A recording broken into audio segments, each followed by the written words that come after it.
भगवान रामचंद्र जी के सौंदर्य की बात तो अद्भुत है ही, और एक छोटी सी बात, आपने कोई स्वादिष्ट भोजन कर लिया, रबड़ी की चम्मच ऐसे यूं डाली और आहा हा हा हा, क्या रबड़ी है, इतना बाजू में बैठा हुआ कोई पूछे कैसा है, कैसी है रबड़ी, बहुत नहीं नहीं बताओ ना, स्वादिष्ट मतलब कैसी है बताओ, करो वर्णन, लो। विद्वान हो ना, भाषा के पंडित हो, आपके पास फ्लावरी लैंग्वेज है, करो वर्णन, रबड़ी कैसी है। जिस जीव से, जिस स्वादेंद्रिय से आपने उस रबड़ी को चखा, अब वर्णन करो कैसी है, नहीं कर पाओगे। क्यों? माध्यम बदल गया, द मीडियम चेंजेस।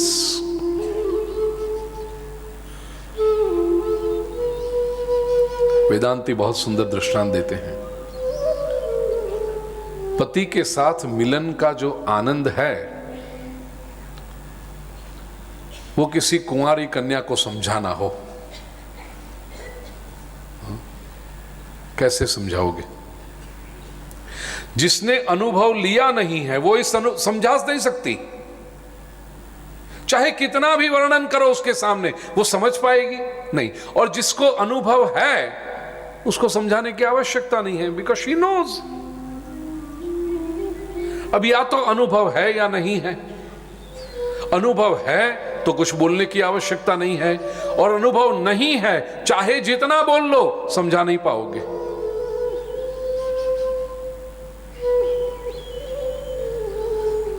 संसार में किसी शरीर से मिलन का अनुभव भी यदि आप शब्दों में वर्णन नहीं कर सकते, तो कर्तुम अकर्तुम अन्यथा कर्तुम समर्थ परमात्मा के साथ मिलन के अनुभव का वर्णन कैसे कर पाओगे? तो ये वर्णन करने वाले सभी लोग हजारों वर्षों से, इंक्लूडिंग इस समय जो व्यक्ति आपके सामने वर्णन कर रहा, विथ टोटल अवेयरनेस कि जिस तत्व की बात हम करने जा रहे हैं, करने का प्रयास कर रहे हैं, वो तत्व वाणी से वर्णन नहीं किया जा सकता।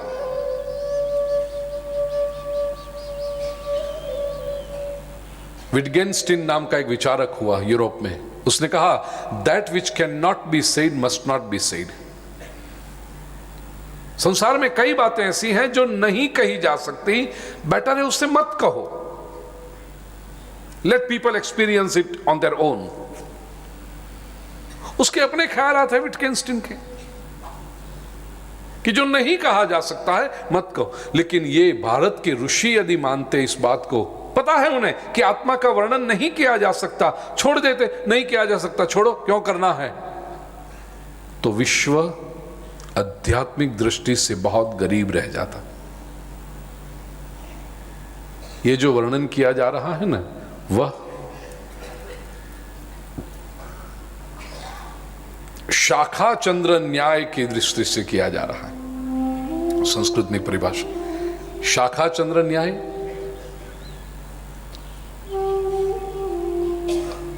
हमारे यहां दूज का व्रत रखते हैं, चतुर्थी का व्रत रखते हैं, कृष्ण पक्ष में जो चतुर्थी के चंद्र का दर्शन करो और बाद में भोजन करो। अब उसमें भी लोगों ने कन्वीनियंट कर दिया, पंचांग में देख लेते हैं चंद्रोदय कितने बजे, रात के 9 बजे, लाव लाडवा हल। अपने लोग, मतलब अपने लोग, क्या वर्णन करें इनका। व्रत ऐसा है कि दर्शन चंद्र का करो और फिर, और उस वक्त यदि चंद्र का दर्शन नहीं किया तो भोजन नहीं। वर्षा ऋतु में ऐसा होता है, कभी कभी बादल आ जाते हैं, घनघोर बादल, चंद्र दिखाई नहीं पड़ता, तो उपवास होना चाहिए। फिर तो बार बार घड़ी में देखते हैं 9 बजे, 9 बजे, पौने 9, चल थाली लगा, अभी 9 बजेगा। चतुर्थी का व्रत बिल्कुल नहीं होता, उसके बदले में ये करते हैं, अच्छे ही लोग हैं, मैं कोई क्रिटिसाइज नहीं कर रहा। आखो दिवस झापट्या करे ना करता 9 वाग्या सुधी राह जोई हारो करो नहीं। इतना तो संयम है उसका, 9 बजे बराबर है।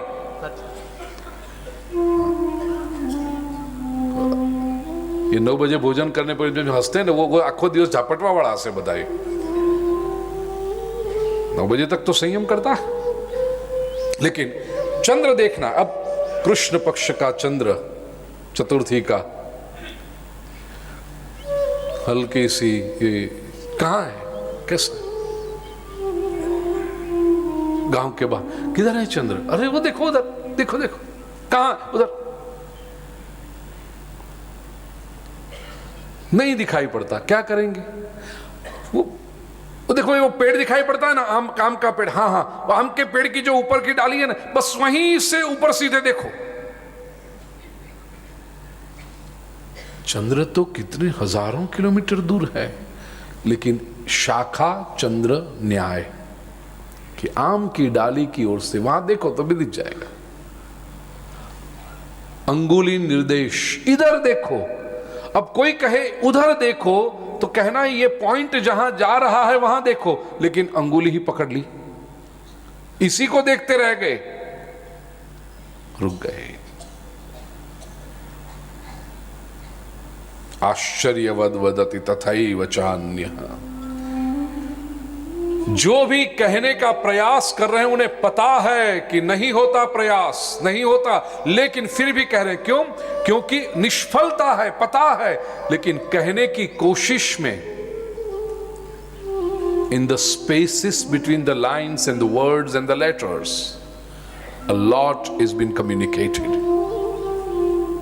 कहने का जो प्रयास करते हैं उस पे जो शब्दों का अंतराल है, वो 2 शब्दों के बीच में, 2 वाक्यों के बीच में जो मौन है, उस मौन में भी बहुत कुछ कम्युनिकेट हो रहा है।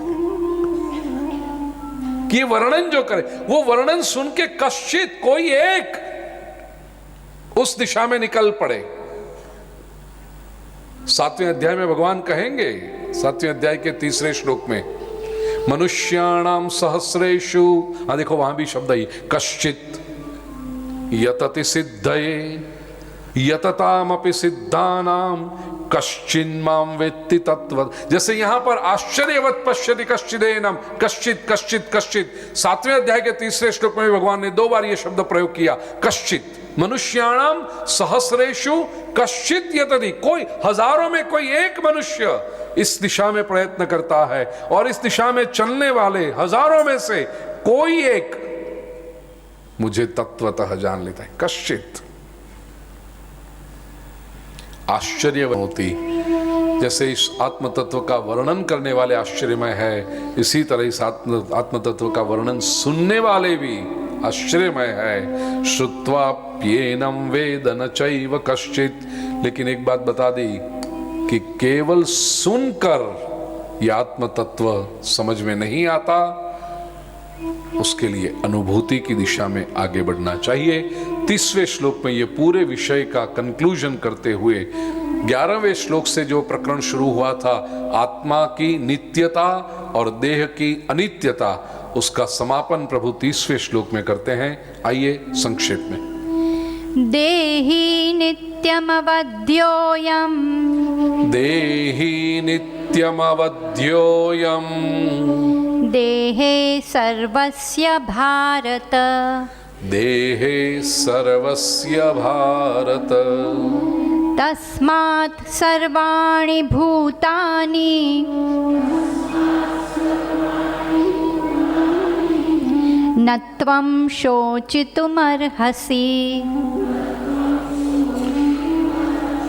हे भारत, हे अर्जुन, अयम देहे देहि नित्यम अवध्यः। ये शरीर के अंदर जो शरीरी है, जो आत्मा है, वो अवध्य है। अवध्य शब्द के भी संस्कृत ग्रामर की दृष्टि से 2 अर्थ होंगे। एक अवध्य का अर्थ है जिसका वध नहीं करना चाहिए, वो अवध्य। जैसे हम सनातन वैदिक संस्कृति में मानने वाले, हम कहते हैं गाय अवध्य है, गाय का वध नहीं होना चाहिए, वो हमारी संस्कृति की जड़ है, गाय मां है। तो एक है गाय का वध नहीं होना, करते हैं कुछ लोग, यदि करना चाहोगे तो हो सकेगा, गाय बेचारी कुछ नहीं बोलेगी, एक चीख दे करके अपने प्राण का बलिदान दे देगी, लेकिन ये नहीं करना चाहिए, अवध्य है, ये एक अर्थ अवध्य का। और दूसरा अवध्य का अर्थ, it is impossible to be killed, nobody can do it, कोशिश करो न सफल नहीं होंगे आप, उसको भी कहते हैं अवध्य है। यहां आत्मा अवध्य है, ये जो कहा वो दूसरा अर्थ है। आत्मा अवध्य का इसका अर्थ आत्मा को काटो मत, ये नहीं कह रहे।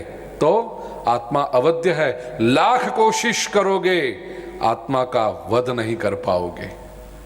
देहि नित्यम अवध्योयम, देहे सर्व, और जैसा एक में हो सब में, सभी के देह में, सर्वस्य देहे तस्मात् सर्वाणि भूतानि, इसी तरह सभी प्राणी मात्र का होता है। अर्जुन न त्वं शोचितुमर्हसि, चिंता मत कर इसके बारे में। एक प्रकरण प्रभु ने पूरा किया। अब प्रभु भगवत गीता के दूसरे अध्याय का एक दूसरा महत्वपूर्ण प्रकरण जो आने वाले 4-5 अध्याय तक चलेगा, उसकी आरंभ शुरू करते हैं 31वें श्लोक से। 11 से 30 ये 20 श्लोकों में भगवान ने आत्मा की नित्यता और शरीर की अनित्यता के बारे में समझाया। एक बात प्रभु ने बहुत बड़ी कृपा की हम पर इस प्रकरण में। शास्त्रों में, उपनिषदों में यह विषय की चर्चा अनेक बार हुई है, लेकिन वहां पर टर्मिनोलॉजी इतनी कठिन, इतनी अगम्य, इतनी दुर्बोध होती है। आत्मा, अनात्मा, ऐसी सब, तो वो समझ में आना कठिन हो जाता है। लेकिन गीता में भगवान श्री कृष्ण ने जो सरल करके दिया, सर्वोपनिषदो गावो दुग्धा गोपाल नंदन पार्थो वत्स सुधीर भुक्ता दुग्धम गीतामृतम महत। सारे उपनिषद जैसे गाय हैं और श्री कृष्ण गोपाल हैं, अर्जुन एक बछड़ा है और उस अर्जुन के लिए भगवान ने दूध दुहा है अमृत के रूप में। यही गीतामृतम है। भगवान ने बड़े सरल शब्द, देह और देही, शरीर और शरीर में रहने वाला, ऐसे समझा करके ये बात हमें बताई है। अब देखोगे तो यहां पर पुरुष और प्रकृति ऐसी भी चर्चा नहीं की।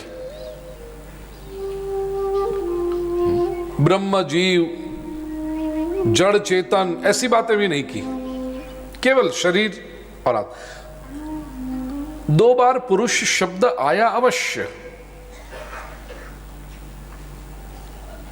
शायद 15वें और 21वें श्लोक में, लेकिन वहां पुरुष के अर्थ जीवात्मा इस अर्थ में आया। अब भगवान अर्जुन के लिए एक नया प्रकरण शुरू करते हैं। अर्जुन की समस्या क्या थी पहले अध्याय के बाद? शोक और मोह, ये 2 समस्या प्रथम अध्याय में भी हमने चिंतन किया था और इस अध्याय के पहले दिन भी। अर्जुन की समस्या है शोक और मोह। मेरे सब स्वजन मारे जाएंगे, उनकी मृत्यु होगी, ये शोक है। ये शोक को दूर करने के लिए 11वें श्लोक से लेकर के 30वें श्लोक तक का उपदेश किया। अब न केवल ये अध्याय,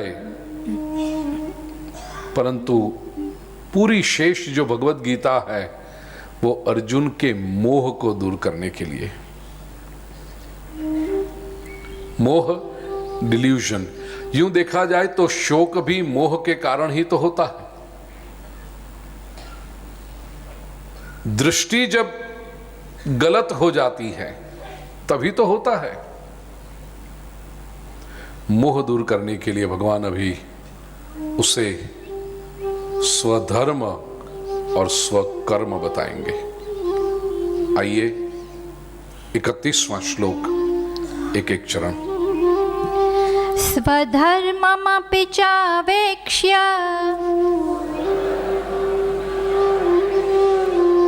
न विकम्पितुमर्हसि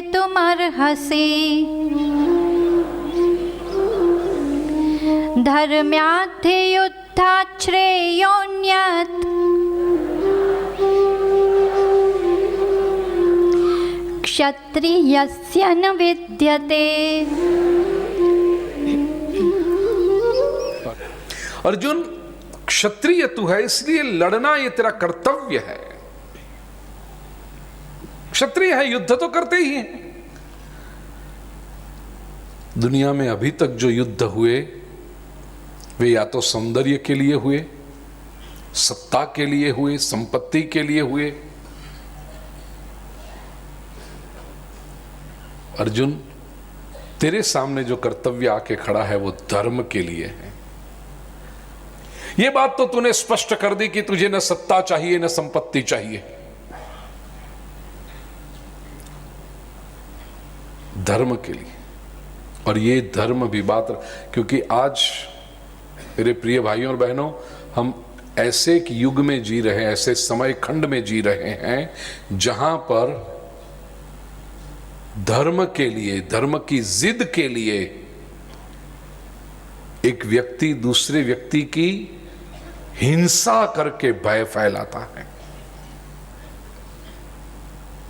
ऐसे एक दुर्भाग्यपूर्ण कालखंड में हम जी रहे हैं। इसलिए ये धर्म युद्ध शब्द जो भगवत गीता के कृष्ण कहते हैं, तुरंत कोई व्यक्ति प्रश्न पूछ सकता है तो फिर उनसे क्या अलग हुआ?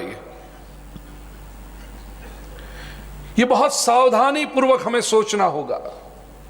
पहली बात याद रहे, गीता के कृष्ण जब धर्म युद्ध की बात कर रहे हैं, वो धर्म आज के युग के जैसा लेबलाइज्ड, इंस्टीट्यूशनलाइज्ड, सेक्टेरियनाइज्ड, सांप्रदायिकता वाला धर्म नहीं था। आज हमने धर्म को नाम से बांट दिया, पूरी मानवता को बांट दी। ये सच पूछो तो हिंदू शब्द हमारे किसी ग्रंथों में है ही नहीं, प्राचीन ग्रंथों में नहीं है, न वेदों में है, न उपनिषदों में है, न महाभारत में है, न भगवत गीता में है, न किसी पुराण में है, न हमारे स्मृति या श्रुति ग्रंथों में है। मनुस्मृति में कहीं पर हिंदू शब्द नाम नहीं है, नारद स्मृति, अंगिरा स्मृति में कहीं नहीं है। हिंदू शब्द हमें पहली बार पर्शियन हिस्टोरियन ने हमारे लिए रखा। वो चर्चा में अभी नहीं जाता हूं, मैंने दूसरे प्रवचनों में इसकी पूरी बात कर दी है। हमारा धर्म है सनातन धर्म, जिसका कोई आदि नहीं। बाकी जो भी धर्म हम समझते हैं, नाम रखे हैं जिनके भी, वे किसी न किसी कालखंड में किसी न किसी महापुरुष के द्वारा उनके सामने जो समस्याएं थी उनको एड्रेस करने के लिए, उनके सामने जो समूह थे उनको सही मार्ग पर ले आने के लिए उद्बोधित किए गए हैं। भगवान श्री कृष्ण जो धर्म की बात करते हैं वो इनमें से एक भी नहीं है।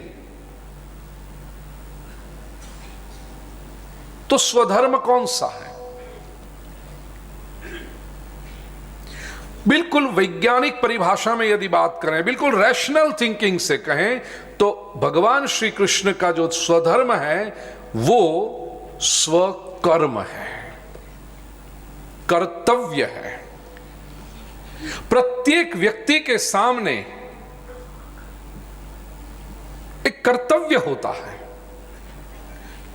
कुछ लॉन्ग टर्म प्रोजेक्ट्स होते हैं, कुछ शॉर्ट टर्म प्रोजेक्ट्स होते हैं। ऐसे समाज में भी जब व्यक्ति जी रहा है तो समाज के व्यवस्थापकों ने व्यक्ति का इंटरेस्ट, इंक्लिनेशन, उसकी एबिलिटी, ये सब देखते हुए सभी को कोई ना कोई कर्तव्य सौंपा है। उनमें ये ब्राह्मण, क्षत्रिय, वैश्य और शूद्र आते हैं। आज मैं इसकी चर्चा नहीं करूंगा। भगवत गीता में ये विषय जब आएगा, भगवान श्री कृष्ण कहेंगे चातुर्वर्ण्यम मया सृष्टम, तब वो चर्चा करेंगे कि क्यों ये 4 वर्ण चुने गए। उसके पीछे लॉजिक क्या है। इस समय हमें केवल स्वधर्म की जो बात करनी है, स्वधर्म है स्वकर्म। प्रत्येक व्यक्ति का शॉर्ट टर्म और लॉन्ग टर्म ऐसे स्वकर्म होते ही हैं। क्रिया बदलते रहती है, लेकिन उसके पीछे क्रिया में निहित जो हेतु है वह उस स्वकर्म की और स्वधर्म की शुद्धता और दिव्यता को प्रमाणित करता है। क्योंकि ये जब तक बात स्पष्ट नहीं होती, लोगों को लगता है ये कैसा भगवान है, मारने की बात कर रहा है भगवान। आम मनुष्य को अर्जुन धार्मिक लगता है, वो बेचारा कहता है भाग जाऊं। और ये कैसा भगवान है जो कहता है मार, वायलेंस कराए, वो भगवान हो सकता है? क्योंकि इन्होंने ये नींव ही नहीं समझी।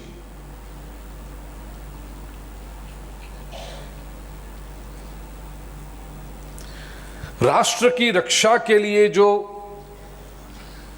सैन्य खड़ा है सरहदों पर, उनका कर्तव्य है। और कर्तव्य क्या है? जब वो परिस्थिति निर्माण हो जाए, उनके पास बंदूक दे रखी है, लेकिन ये इनका कर्तव्य नहीं है कि कुछ ना हो तो धंधा करते रहो, ये कर्तव्य नहीं है। लेकिन सामने से यदि आक्रमण हो, हमारी सुरक्षा के ऊपर, देशवासियों की शांति के ऊपर आक्रमण हो, तो उसको टालने के लिए, उसको बचाने के लिए, राष्ट्र की रक्षा करने के लिए प्रत्युत्तर देना ही होगा। यह कर्तव्य है। भगवत गीता में श्री कृष्ण कहते हैं, अर्जुन तू अपनी मर्जी से नहीं आया है, यह युद्ध की शुरुआत तूने नहीं की। You never wanted to fight. तुम तो 5 गांव लेकर शांति से बैठना चाहते थे कि चलो दुर्योधन यदि 5 गांव भी दे दे तो हम शांति से बैठ। तो ये तेरा कर्तव्य नहीं है, मतलब तूने ये नहीं लाया स्थिति को, ये स्थिति तेरे सामने आई है। और यदि इस स्थिति का तू उत्तर नहीं देता है, यदि इस दुर्योधन के अधार्मिक आक्रमण को तू रोकता नहीं है, तो you will be missing your duty. तू तेरा कर्तव्य चूक जाएगा, उससे बहुत बड़ा नुकसान होगा। आज तेरे सामने प्रश्न है कि मेरे स्वजनों की हत्या होगी, ये लोग मरेंगे।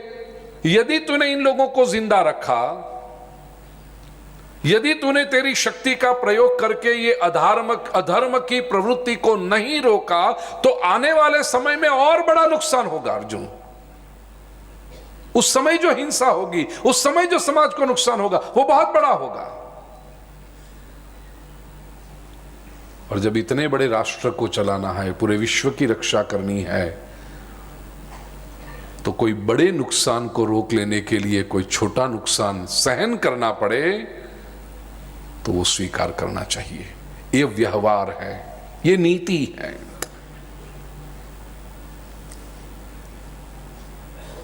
बीमारी कोई किसी अंग में आ गई शरीर में, कई डॉक्टरों के पास गए कि ये जो पैर के अंगूठे में इन टो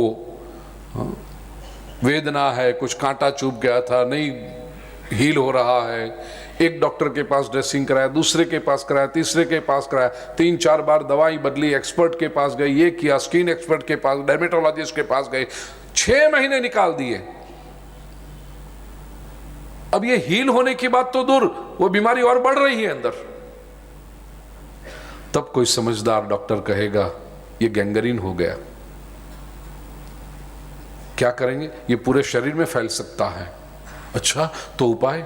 अब एक ही उपाय है, ये अंगूठे को काट एम्प्यूटेशन कर दो, ताकि इसका जो विष है, इसकी जो बुरी असर है, वो पूरे शरीर में न फैले। अब कोई व्यक्ति कह रहे मेरा अंगूठा जन्म से मेरे साथ में है, कितने काम आया है वो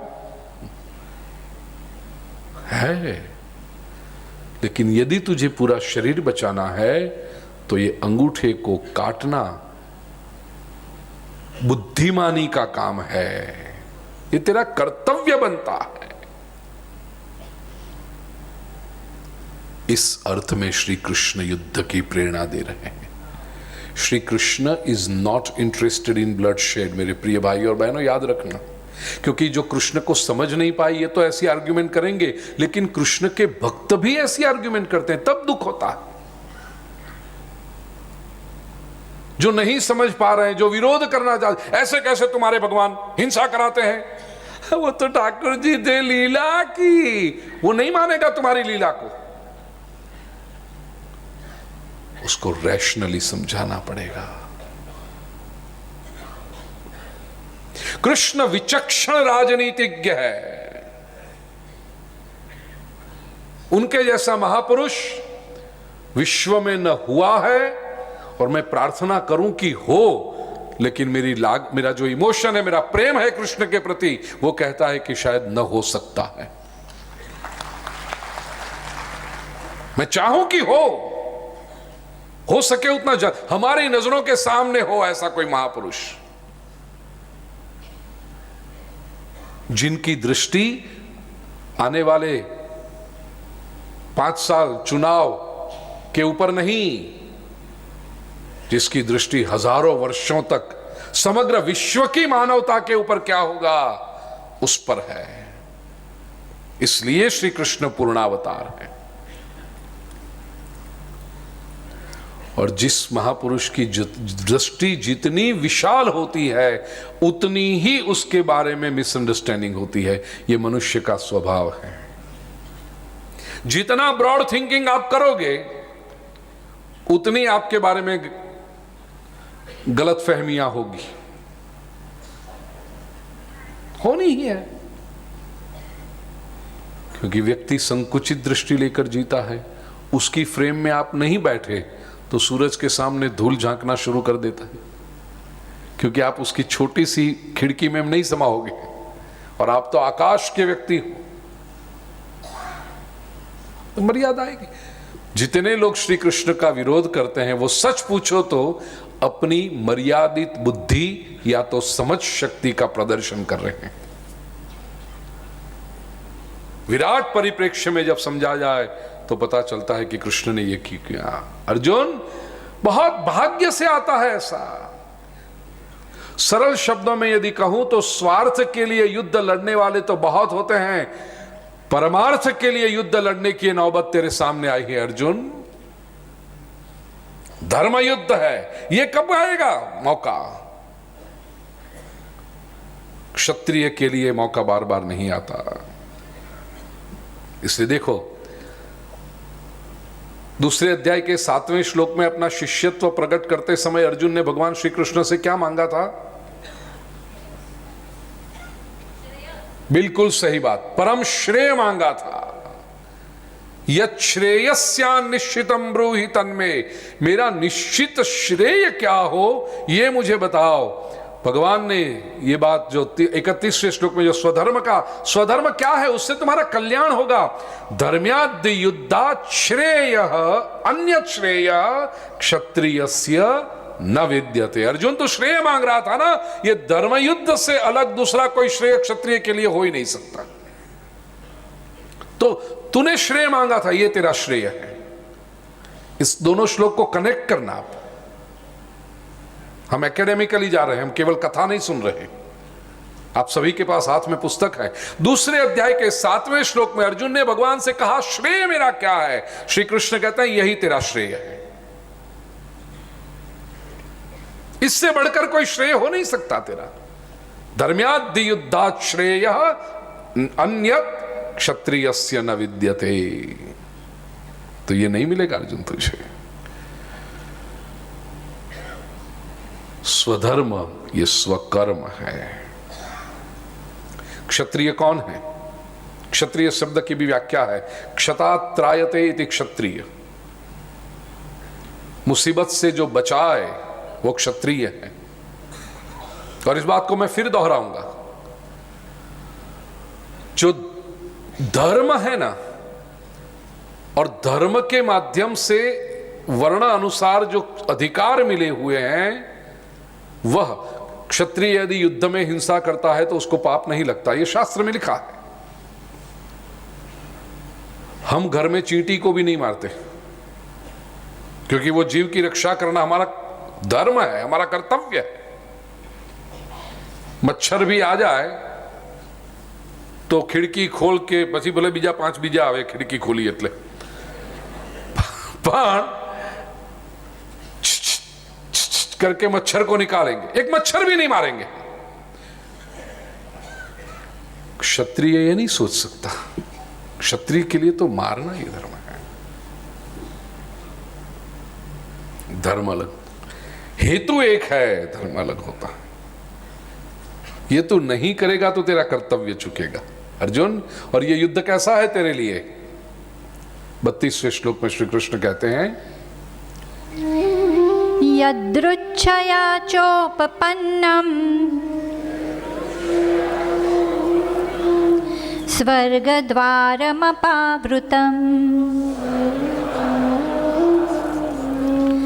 सुखिनः क्षत्रियाः पार्थ लभन्ते युद्धमीदृशम्।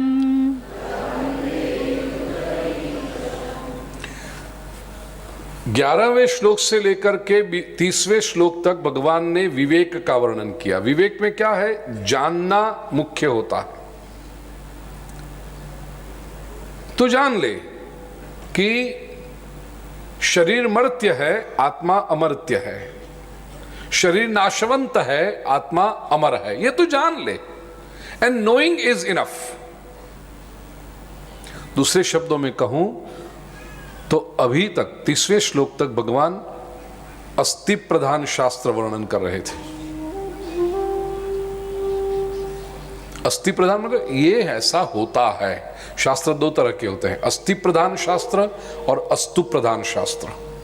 अस्थि प्रधान शास्त्र मतलब ऐसा होता है, अब उसको आप बदल नहीं सकते।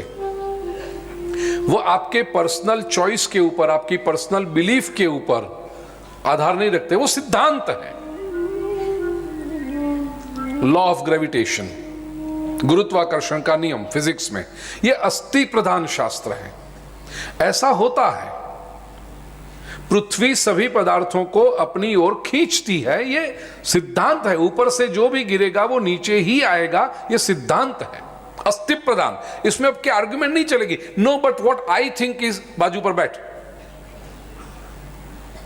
यहां तेरे अभिप्राय को कोई मूल्य ही नहीं है। कोई कहेगी नहीं मुझे ऐसा लगता है कि गुरुत्वाकर्षण नहीं होगा, जरा अलग तरीके से सोचें। उसको एक काम कर, ये नारियली का पेड़ है, ऊपर चढ़ जा, हम तुझे मदद करेंगे ऊपर चढ़ने में। और फिर वहां से तू I don't believe in law of gravitation, मैं गुरुत्वाकर्षण के सिद्धांत में भरोसा नहीं रखता, ऐसा बोल के कूद, हम देखेंगे तू कहां जाता है।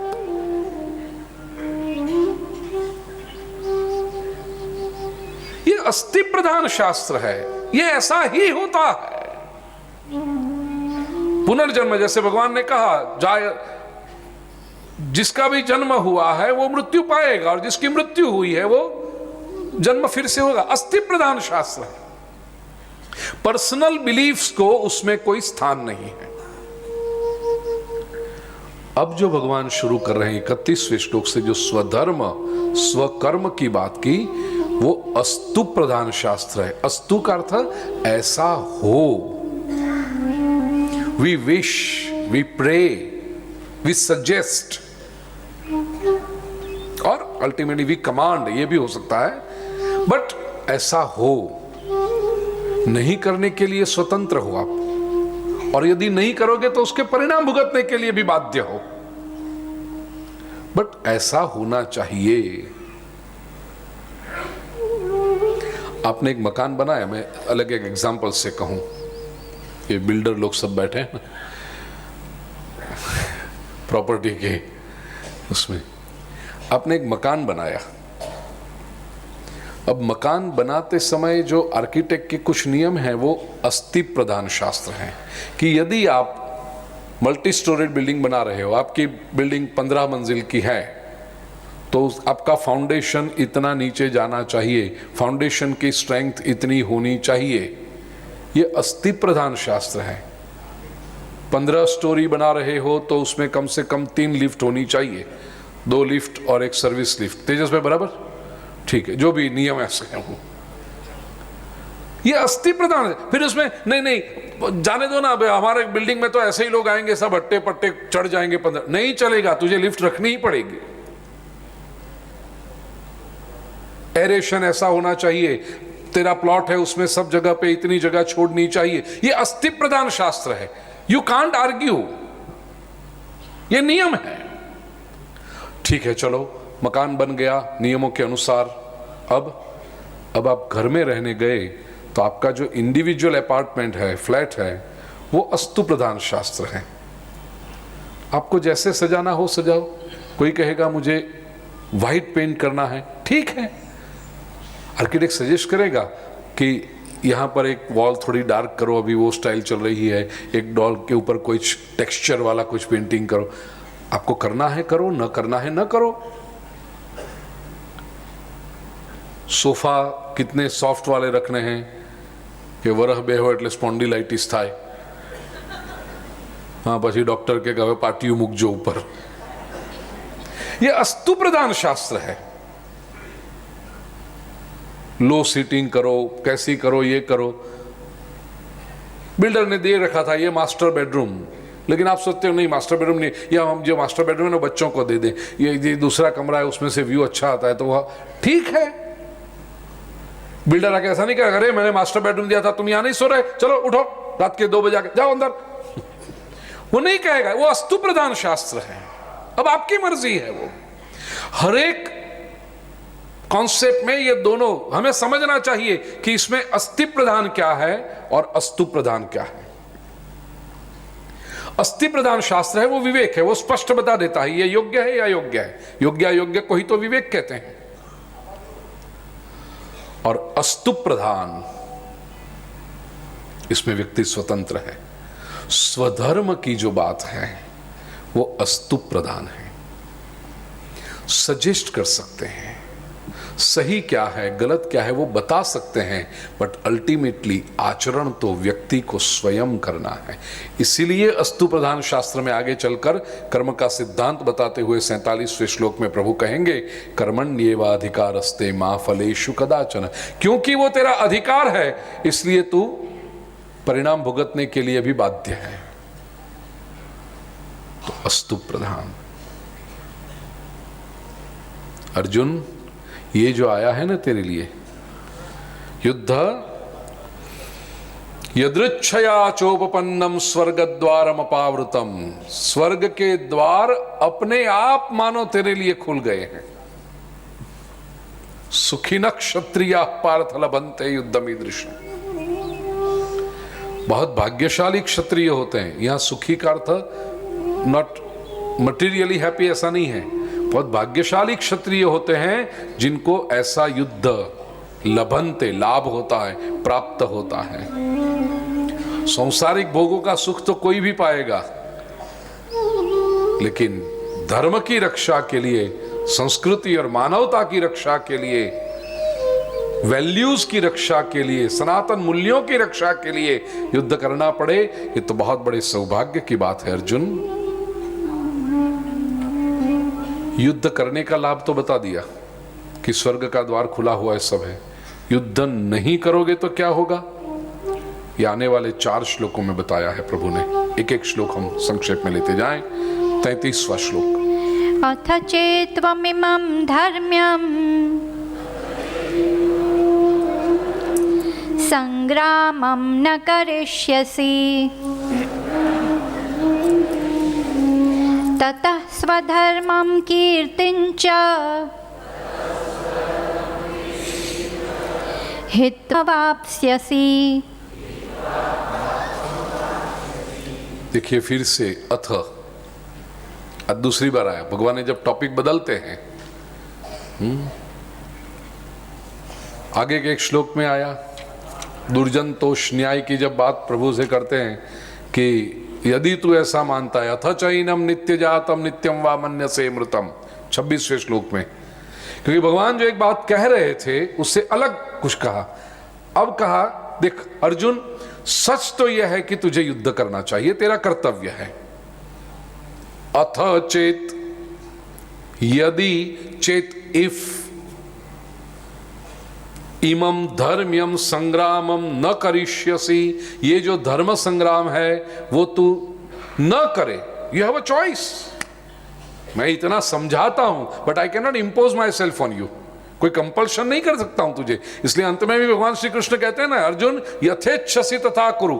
ये अस्तु प्रधान शास्त्र मैंने तुझे समझाया, अब तुझे जो ठीक लगे वो तू कर। यहां कंपल्शन नहीं है।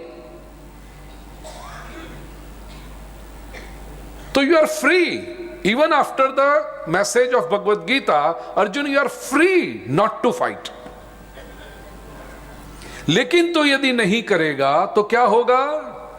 ततः, तो स्वधर्मम कीर्तिंच हित्वा पापमवाप्स्यसि, तो तू स्वधर्म का भी हनन करेगा और तेरे कीर्ति का भी हनन करेगा। तेरा जो क्षात्र धर्म है वो तू त्याग देगा और तेरी कीर्ति का भी नाश होगा। क्योंकि मनुष्य की कीर्ति उसने अपने कर्तव्य ठीक से निभाए कि नहीं उस पर से बनती है। कर्तव्य से भाग जाने वाले व्यक्ति की कीर्ति नहीं बनती। रण संग्राम में दुश्मनों के साथ लड़ते लड़ते यदि मृत्यु भी आ जाए तो भी उस सैनिक को वीर चक्र, परम वीर चक्र सम्मान दिया जाता है। उसको तिरंगे में लपेटकर उसके मृतदेह को अंतिम विधि के लिए लाया जाता है। उसकी अंतिम विधि के पहले वो तोपों की सलामी दी जाती है। क्यों? मर गया ना ये तो। हाँ, लेकिन कर्तव्य निभाते हुए उसने अपने प्राण का बलिदान दिया तो उसका सम्मान होता है। और रण संग्राम में अरे बेचारे वो तो पागल हैं, हम क्यों पागल बने, चलो घर पे जाते हैं, तो उसका सम्मान नहीं होगा। उसके गांव वाले लोग भी अपमान करेंगे। यहां तो गांव वालों को गौरव होता है, ये शहीद हमारे गांव से था और ऐसे रण मैदान से भाग के आया, तो नाम भी नहीं लेंगे उसका। कीर्ति किसकी होती है? याद रखना, आज के युग में यह भी एक है। आजकल हम क्या कहते हैं, नथिंग सक्सीड्स लाइक सक्सेस। ये गलत धारणा है। केवल व्यक्ति सफल हुआ तो ही उसकी कीर्ति होगी, ऐसा नहीं है। उसने कर्तव्य क्या किया। क्योंकि जब हम कहते हैं नथिंग सक्सीड्स लाइक सक्सेस, तो फिर आपका पूरा फोकस हट जाता है। फिर कर्तव्य की ओर फोकस नहीं जाता, सक्सेस की ओर फोकस जाता है, सफलता की ओर। और एक पैशन बन जाता है सफल होना। और सफलता को भी हमने क्या किसमें कहा? पैसा। ये आज के युग की एक बहुत बड़ी विडंबना है, ट्रेजेडी है। सफल हम किससे कहते हैं? जिसने पैसे कमाए। ये सक्सेसफुल। क्यों? बहुत पैसा कमाया। पैसा सफलता का मापदंड नहीं हो सकता। मैं समृद्धि का विरोधी नहीं हूं, लेकिन गलत मापदंड का विरोधी अवश्य हूं। कोई शिक्षक है, आप उस शिक्षक की सफलता को कैसे नापोगे? उसका मकान कितना बड़ा है उसके ऊपर से, वो कौन सी गाड़ी चलाता है उसके ऊपर से, उसकी पत्नी कौन से जेवर पहनती है उसके ऊपर से वो शिक्षक की सफलता नापोगे? तो समाज में गलत मापदंड आ रहे हैं। शिक्षक की सफलता उसके कितने विद्यार्थी उससे कृतज्ञता पूर्वक याद करते हैं उस पर है। तो उसने अपना धर्म बजाया, उसने अपना कर्म सही किया।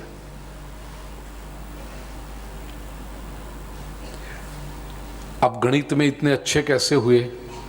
मैं जब तीसरी कक्षा में था ना, तो एक टीचर थे मेहता सर, इतना अच्छा गणित, उसने टेबल्स आंक याद कराया। उन्होंने मुझे मैथमेटिक्स में इंटरेस्ट जगाया। 50 साल की उम्र हो गई, फिर भी 3rd स्टैंडर्ड में जो मेहता सर थे वो याद रह गए। तो ये मेहता सर की सफलता है। मेहता सर छोटे से मकान में रहते थे। मेहता सर रिटायर होने के बाद खादी का सादा सफेद कुर्ता जिसके ऊपर इस्त्री भी नहीं कही गई थी वो पहनते थे। फिर भी मेहता सर सफल हैं क्योंकि उन्होंने उतना कर्तव्य निभाया है। और स्कूल में जब बच्चों को पढ़ाना हो तब पढ़ाए नहीं, और प्राइवेट ट्यूशन या ट्यूशन क्लासेस करके बड़ी सी गाड़ी ले आया, ये किया, वो सफल नहीं है। कोई क्रिकेटर की सफलता वो कितने रन लेता है, कितने विकेट करता है, कितनी फील्डिंग करता है, उसके ऊपर से है। वो कितनी प्रोडक्ट एंडोर्स करता है उसके ऊपर नहीं है। ये दृष्टि जब समझ पाए हम, और ये जागृति समाज में आवश्यक है।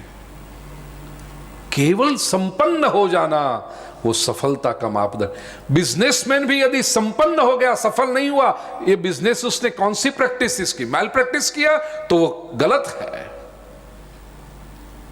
गलत रास्ते पे जाकर के वो पैसा कमाया, भले वो बिजनेसमैन है, सफल नहीं मानोगे उसे।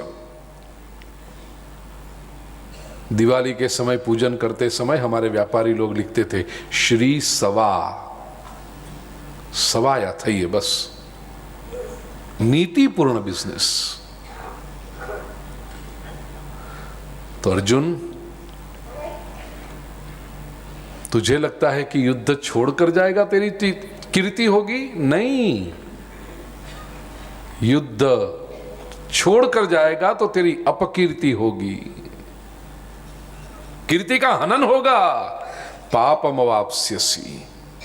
अब जिनके जिनके पास पुस्तक हैं और रोज लेकर आते हैं, वो 33वें श्लोक के ये पापम अवाप्स्यसि शब्द को जरा अंडरलाइन करके रखो। मैं आगे के एक श्लोक में इसका रेफरेंस फिर लेके आऊंगा आपके लिए, कृष्ण को समझने के लिए।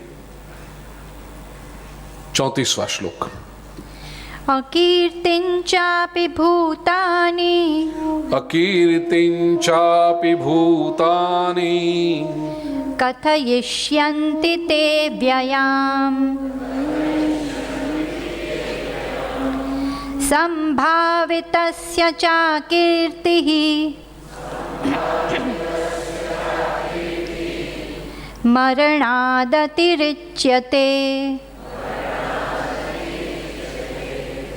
अर्जुन, अकीर्तिं चापि भूतानि कथयिष्यन्ति ते व्ययाम्।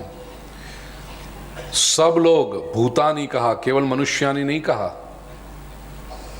नराणी नहीं कहा, भूतानी। मनुष्य, देवता, यक्ष, राक्षस, गंधर्व, सब कोई, किन्नर, सब कोई तेरी अपकीर्ति कहेंगे। अव्ययाम, खत्म नहीं होगी तेरी अपकीर्ति, तेरा अपमान, इतना अनंत काल तक करते रहेंगे। संभावितस्य चा कीर्तिर मरणादतिरिच्यते। अर्जुन, जो प्रतिष्ठित व्यक्ति है ना, उसके लिए अपकीर्ति तो मरण से भी बदतर है। ये भी एक समाज का नियम है भाई। जो व्यक्ति जितना प्रतिष्ठित होता है, समाज जिसको अपने कंधे पर उठा लेता है, उस व्यक्ति में थोड़ी सी भी यदि कुछ दाग आ जाए तो समाज उतने ही जोर शोर से वो अपकीर्ति भी करने लगता है।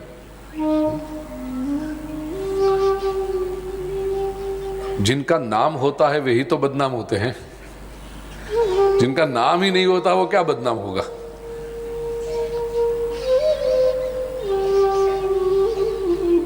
अकीर्तिं चापि भूतानि कथयिष्यन्ति। और ये 34वें श्लोक का जो दूसरा अर्ध भाग है वो तो संस्कृत भाषा में कहावत के रूप में बन गया। संभावितस्य चा कीर्तिर मरणादतिरिच्यते। प्रतिष्ठित व्यक्ति के लिए अपकीर्ति वो मरण से भी बदतर है, क्योंकि मरण हो जाए ना तो बात पूरी हो जाए, अपकीर्ति के साथ तो जीना पड़ता है। अमेरिका का एक बहुत प्रसिद्ध बास्केटबॉल कोच है, बिल म्यूसेलमैन नाम है उसका। उसका एक कोट मुझे बहुत पसंद है, कृष्णकांत भाई, बहुत प्रसिद्ध उसका एक कोट है, defeat is worse than death because you have to live with defeat. पराजय मृत्यु से भी बदतर है, क्योंकि पराजित होकर तुम्हें उसके साथ जीना पड़ता है। You have to live with defeat. ऐसे अपकीर्ति मृत्यु से भी बदतर है, क्योंकि अपकीर्ति के साथ जीना पड़ता है। जहां जहां जाओ वो आंखें तुम्हारे, ये वो है, हाँ वो पता है, वो हाँ वो अच्छा, हाँ ये मरणादतिरिच्यते। 35वां श्लोक। भयाद्रणादुपरतम् भयाद्रणादुपरतम् मन्स्यन्ते त्वां महारथः मंस्यन्ते त्वां महारथः येषां च त्वं बहुमतो भूत्वा यास्यसि लाघवम्। अर्जुन, लोग क्या समझेंगे पता है? भयाद्रणादुपरतम वंस्यन्ते त्वां महारथा। महारथा बड़े बड़े महारथी लोग, बड़े बलवान लोग। ये कोई नहीं कहेगा कि तू परोपकार की भावना से या स्वजनों के प्रति दया के भाव से भाग गया था। महारथी लोग तो यही कहेंगे तू डर से भाग गया था। ये कौन जानता? अर्जुन, तू मुझे कह रहा है इसलिए मैं समझ रहा हूं कि तुझे ये डर लगता है स्वजनों की हत्या नहीं करनी चाहिए, तो ये भाव में तू भावुक हो रहा है। लेकिन जो महारथी है वो तो शौर्य लोग तो अपनी तरह से सोचेंगे। प्रत्येक व्यक्ति अपनी दिशा से सोचता है ना। किसी ने बिजनेस में नुकसान किया और उसकी जब चर्चा करते हैं लोग, ऐसे सौदे करते हैं, अरे मैं होता तो कभी करता ही नहीं, तू था वहां पर।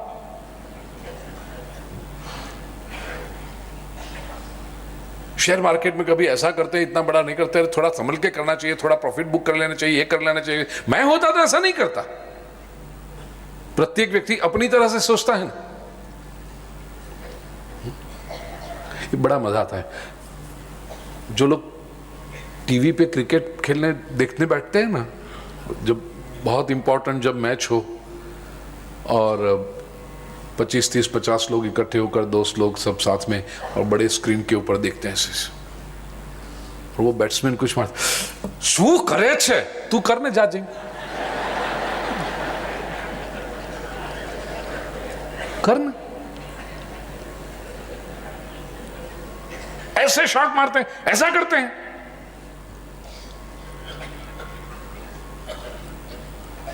(140 किलोमीटर पर आवर की स्पीड में बॉल आएगा ना, तो वो बॉल वहां से निकलेगा, उसके पहले तू हट जाएगा।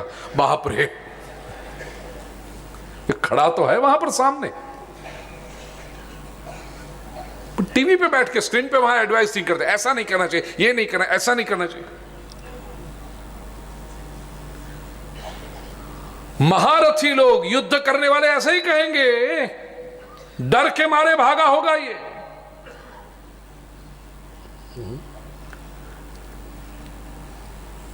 भयाद्रणादुपरतम मंस्यन्ते त्वां महारथा येषां च त्वं बहुमतो भूत्वा। जिस वजह से तेरी प्रतिष्ठा हुई है, बहुमत, बहुमान्य हो चुका है, लोकमान्य हो चुका है तू, जिस कारण से, वो तेरे पराक्रम की वजह से, वही उनकी दृष्टि में लघुता का कारण बन जाएगी कि बस अब अर्जुन का पराक्रम खत्म। ये बहुत 36वां श्लोक। ह्यूमन साइकोलॉजी कितने सुंदर समझते हैं कृष्ण। देखो कि अर्जुन, तुझे पता नहीं है कि तू ये जो सोच रहा है उसके बारे में, how people are going to interpret your actions. And all said and done, you are from a royal family. लोक मत क्या है, प्रजा तेरे बारे में क्या सोचेगी, वो सोचना तेरा कर्तव्य है, क्योंकि तू एक प्रतिष्ठित व्यक्ति है। सामान्य आदमी कुछ करे, इतनी बड़ी सेना में से कोई 2-4 लोग डर के भाग जाए, कौन पूछता है? लेकिन तू प्रतिष्ठित है अर्जुन, तू नहीं जा सकता ऐसे।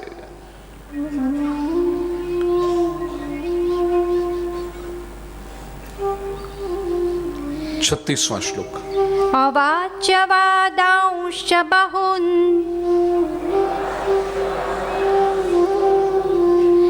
वदिष्यन्ति तवाहितः निन्दन्तस्तव सामर्थ्यम् ततो दुःखतरं नु किम्।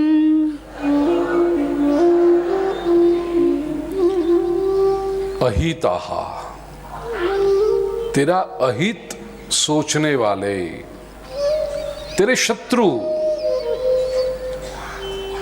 अवाच्यवा बहून अवाच्यवादान वदिष्यन्ति, इसके बारे में तव सामर्थ्याम निंदन्तः, तेरे सामर्थ्य की निंदा करते हुए तेरे शत्रु न बोलने जैसी बहुत बातें बोलेंगे, समाज में फैलाएंगे। इससे बढ़कर दुख और क्या हो सकता है?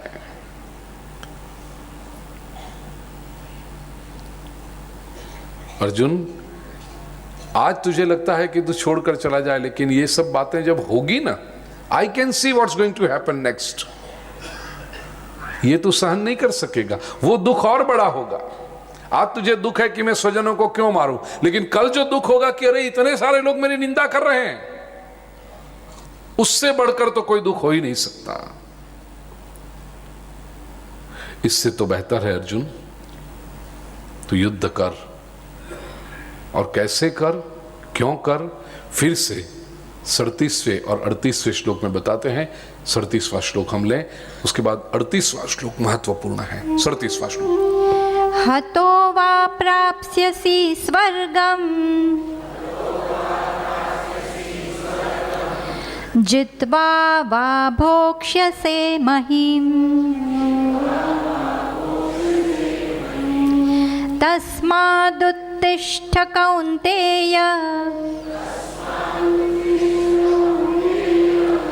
युद्धाय कृतनिश्चयः।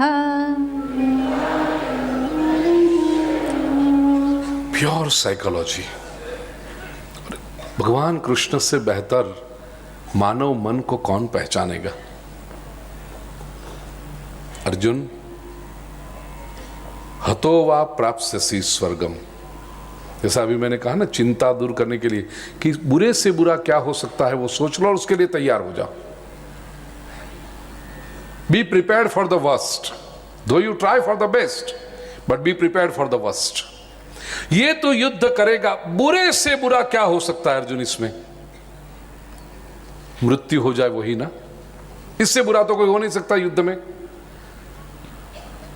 वो पहले बताते हैं, अर्जुन इस युद्ध में यदि तू मृत्यु भी पा गया,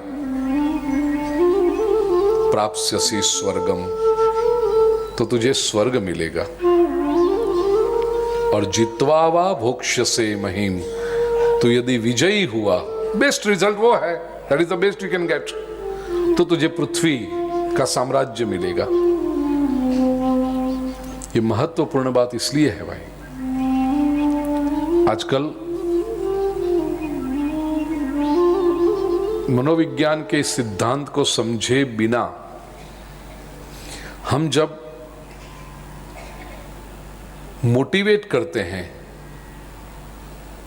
तो ये मोटिवेशन वाले यही कहते हैं बस रोजी पिक्चर दिखाओ उनको, इंसेंटिव्स दो और मोटिवेट करते समय रोजी पिक्चर दिखाओ। ये किमिया बहुत हद तक सफल नहीं हो पाता, इसलिए जो चाहिए उनको ऐसे रिजल्ट नहीं मिल रहे।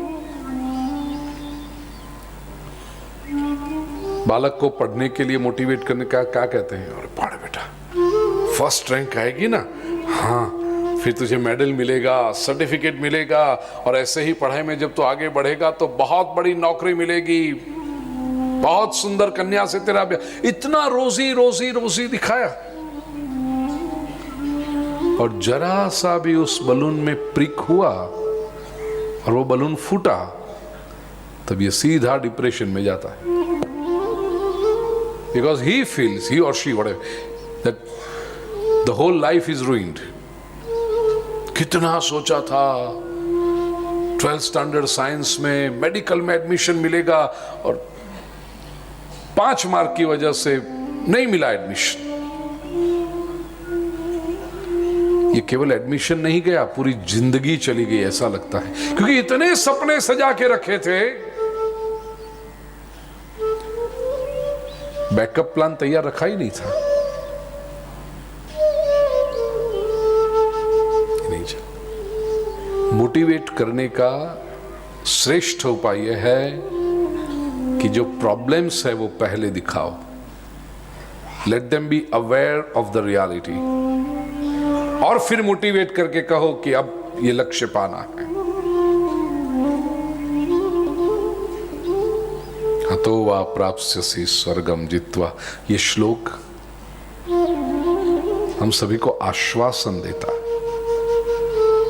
प्रेरणा भी देता है, उत्साह बढ़ाता है, हिम्मत बढ़ाता है। निष्फलता आ सकती है,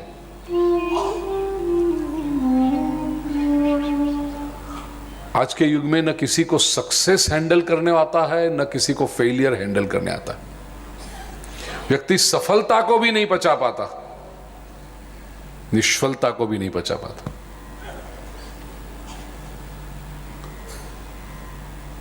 और वो दोनों स्थिति में अपने ऊपर का संयम वो खो देता है, व्यसन का गुलाम बन जाता है।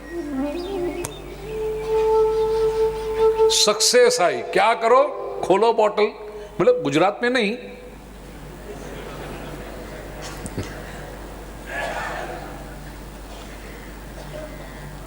क्रिकेट में मैच में विजय हुआ, क्या हुआ, शैंपेन खोल के फुर्र कर, यही तरीका हो सकता है नशा करना, वही तरीका। Why do you want to lose control over yourself? किसी भी प्रकार का नशा करोगे तो उसका अर्थ क्या हुआ कि तुम अपने मन से अपना अंकुश खो रहे हो। ये विजय को भी संतुलित मानसिक अवस्था में एब्जॉर्ब करो, पूरी समझदारी के साथ उसका आनंद करो। पागल क्यों बनना चाहते हो तुम? पागल ही तो हुआ जो अपने अंकुश खो दे, वो पागल। सुख का समय आया, करो नशा। अच्छा, दुख का समय आया, गम गलत, करो नशा। गम को भूलने के लिए न व्यक्ति सुख को हैंडल कर सकता है, न दुख को निभा सकता है।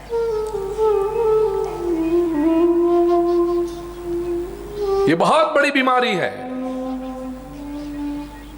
सब लोग नशा नहीं भी करेंगे, लेकिन जो उद्रेक है, जिस तरह से पागलपन व्यक्त हो रहा है,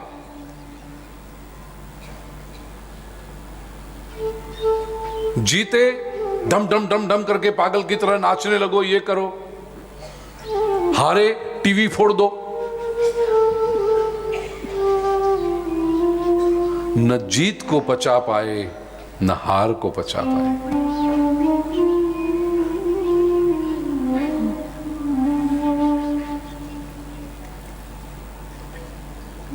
लास्ट अप्रैल में ही ये वर्ल्ड कप ऑस्ट्रेलिया में हुआ। कब हुआ था आलाप?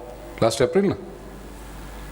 और उसके 1 साल पहले कुछ हम वो 2020 वाला ऐसा कुछ जीते थे, 1-2 साल पहले, 3-4 साल पहले वो जीते। लास्ट कब जीते वो 2020 वाला, या 50 ओवर की मैच जो कुछ होती है, मुंबई में जीते थे, उतना मुझे पता है, 11 में। अब मुंबई से हूं तो जीते थे। पागलपन देखा न्यूज में, मैं उतना नहीं उतरा नहीं था, मैं थोड़ी पागल हूं तो डायो छू, गीता वाँचू छू। लेकिन जो न्यूज में देखा, दूसरे दिन वर्तमान पत्रों में पढ़ा, रात के 2 बजे तक लोग पूरे भारत में, केवल मुंबई में नहीं, गाड़ी के बोनेट के ऊपर बैठ के या छत के ऊपर बैठ के नाचे, स्ट्रीट पे ये किया वो किया। वो पागलपन जो मैंने देखा, द नेशन सेलिब्रेट्स। इतनी छोटी सी बात आपको इतने पागल कर देती है कि यही लक्ष्य है आपके।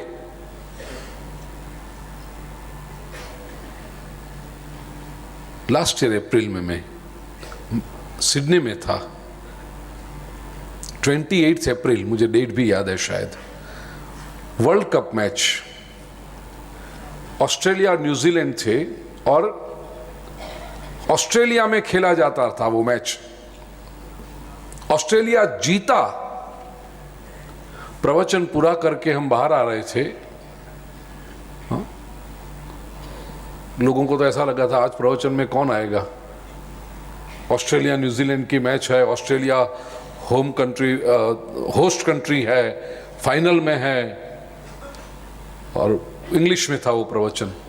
आए, कई लोग आए। प्रवचन पूरा करके जब हम निकल रहे थे तो मैंने सोचा, पता चला कि वो ऑस्ट्रेलिया जीत गया है मैच। तो मैं एक्सपेक्ट कर रहा था जैसे मुंबई की सड़कों पे था ऐसा कुछ इधर भी होगा, कुछ नहीं। कोई वो रात के 10-11 बजे भौंपों भौंपों भौंपों करके गाड़ी पे ऊपर बैठ के पागल होकर के, एक भी व्यक्ति नहीं, नॉट अ सिंगल कार। क्यों इनको आनंद नहीं हुआ होगा अपना देश जीत गया? अवश्य आनंद हुआ, लेकिन जानते हैं आनंद को कैसे पचाया जाए, स्थिर कैसे रहा जाए। ये दुनिया से हमें सीखना है, कहीं भी नहीं होता ऐसा। स्टेडियम के अंदर नाचे होंगे, कुछ जश्न मनाया होगा, खत्म। स्टेडियम से बाहर निकले, now you are a civilian. रास्ते पर तुम गाड़ी चला रहे हो, तुम्हारी ड्यूटी है। तुम्हें कोई खुशी हो रही है इसका अर्थ नहीं कि पीछे वाले ट्रैफिक को रोक लो।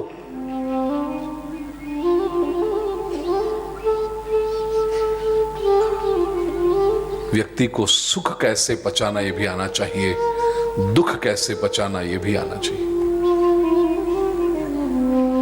और वो तभी आएगा जब उसके प्रति सावधान किया जाए व्यक्ति को। तस्माद उत्तिष्ठ कौन्तेय युद्धाय कृतनिश्चय। अर्जुन, खड़ा हो युद्ध के लिए कृतनिश्चय बन, डिटरमाइंड बन।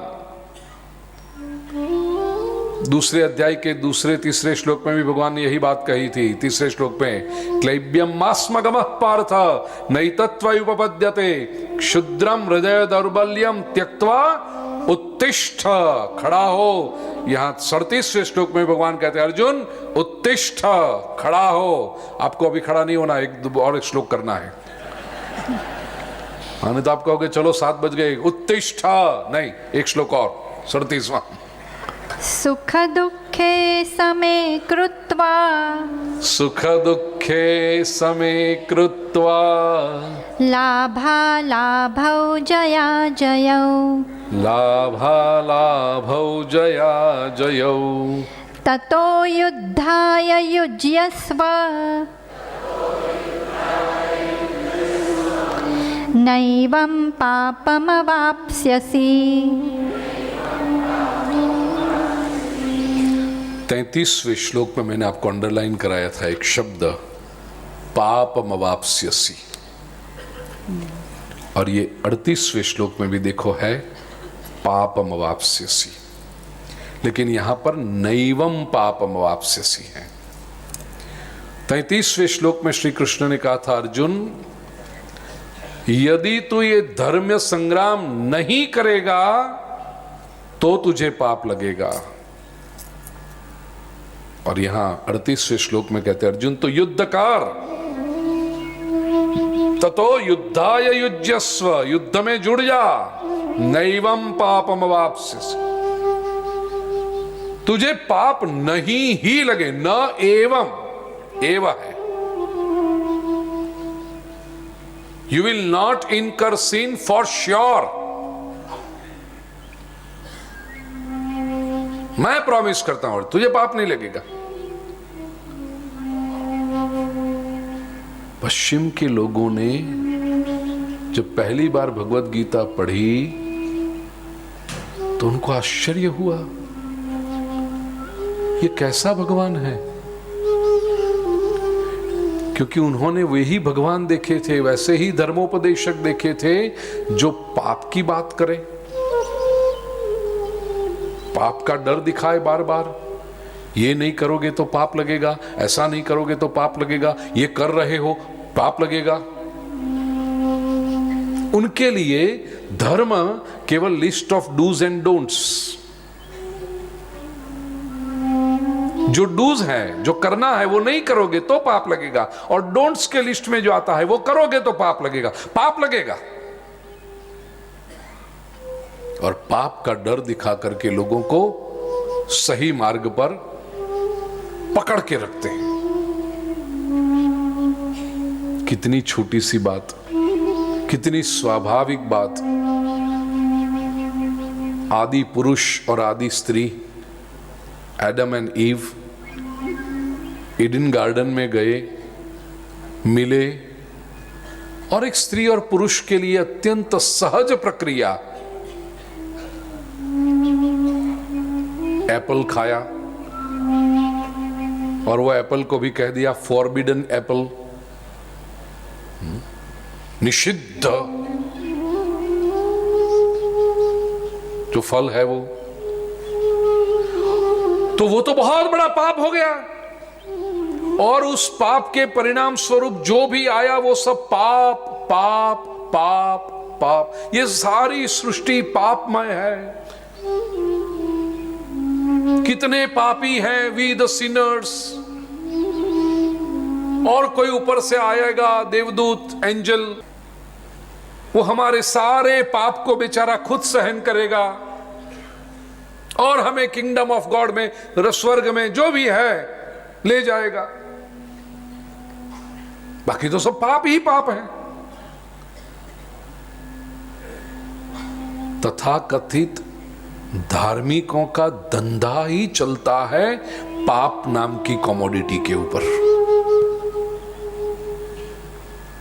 यदि मनुष्य पाप नहीं करता, या तो उसको यह कहा नहीं जाए कि तुम जो करते हो वो पाप है, तो धर्म का धंधा चलेगा कैसे?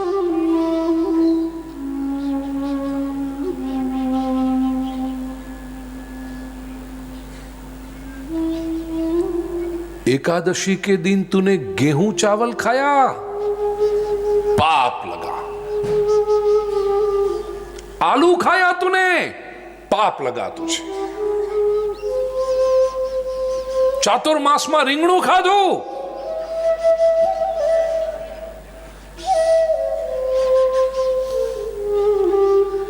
कैसी कैसी बातों पे हमने व्यक्ति को डराया धर्म के नाम पर।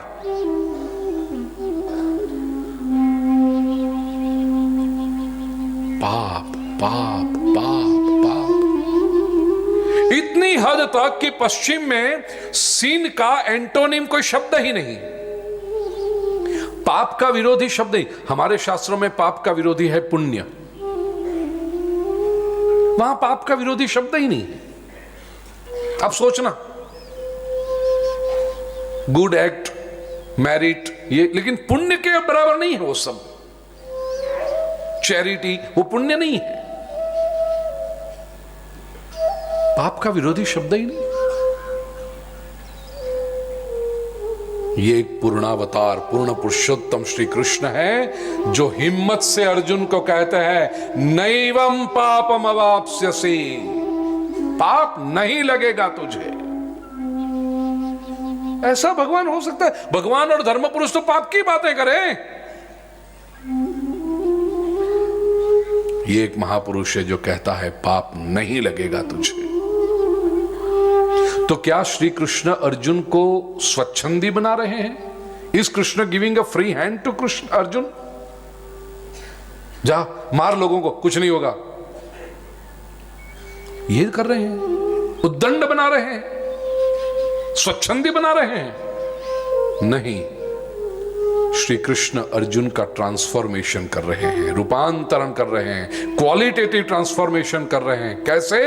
श्लोक के आगे के 2 चरण पढ़िए, जहां श्री कृष्ण कहते हैं सुख दुखे समे कृत्वा, 38वें श्लोक में लाभालाभौ समे कृत्वा जया जयौ समे कृत्वा। अर्जुन, सुख और दुख को समान समझ के, लाभ और हानि को समान समझ के, जय और पराजय को समान समझ के, ततः, लोग संस्कृत नहीं जानते ना, केवल अनुवाद पढ़ के बोलने लगते हैं। कृष्ण की बात यदि समझनी है, सनातन वैदिक संस्कृति की बात करनी है, तो पहले संस्कृत पढ़ो, उस ग्रंथ को संस्कृत न्यूएंसेस में, उसके मूल रूप में पढ़ने का अभ्यास करो, समझने का अभ्यास करो, और तब जाके कुछ बोलना है तो बोलो। अभी એટલી બધી बुद्धि ક્યાંથી લાવવી? संस्कृत पढ़ा जाए, ये तो कुछ ट्रांसलेशन कहां से पढ़ लिया, या तो उसके ऊपर किसी ने कुछ बोल दिया, तो उसने कुछ बोला, उसके ऊपर वो बोलता है। कृष्ण को समझने की ताकत कहां है उसमें? ततः then when after doing this सुख दुखे समय कृत्वा लाभालाभौ समय कृत्वा जया जयौ समय कृत्वा। मेरे प्रिय भाइयों और बहनों, व्यक्ति पाप करता क्यों है? अपना सुख बढ़ाने के लिए, या तो अपना दुख कम करने के लिए, या दूसरे को दुखी करने के लिए, या उसके सुख को कम करने के लिए व्यक्ति पाप करता है। लेकिन पाप के ये बैरोमीटर्स हैं, सुख और दुख। यदि व्यक्ति सुख और दुख को समान समझ ले, अब पाप करने का आशय ही खत्म हो गया। The very purpose is defeated now. लाभ और हानि, व्यक्ति चोरी क्यों करता है? चोर ऐसा समझता है कि मैं यहां से कुछ चुरा के ले आऊं, 5,000 रुपए में चुराऊं तो मेरे पास 5,000 का लाभ हो जाएगा और सामने वाले को हानि हो जाएगी, नुकसान हो जाएगा। लेकिन 5,000 मिले या ना मिले कोई फर्क ही नहीं पड़ता है, समान स्थिति है, तो चोरी करेगा। अरे सामान्य संजोग, भगवान की कृपा है, आज सब कर सुखी हो आप। बाजू वाले के सीट के ऊपर उसकी जेब में से 100 रुपए की नोट गिर गई। अब आपको पता है 100 रुपया आपके पास आने से कोई बहुत बड़ा आपका बंगला बन जाएगा, ऐसा नहीं होने वाला है। या वो 100 रुपया नहीं लोगे तो उससे आपको बहुत बड़ा घाटा आ जाएगा, ऐसा भी नहीं।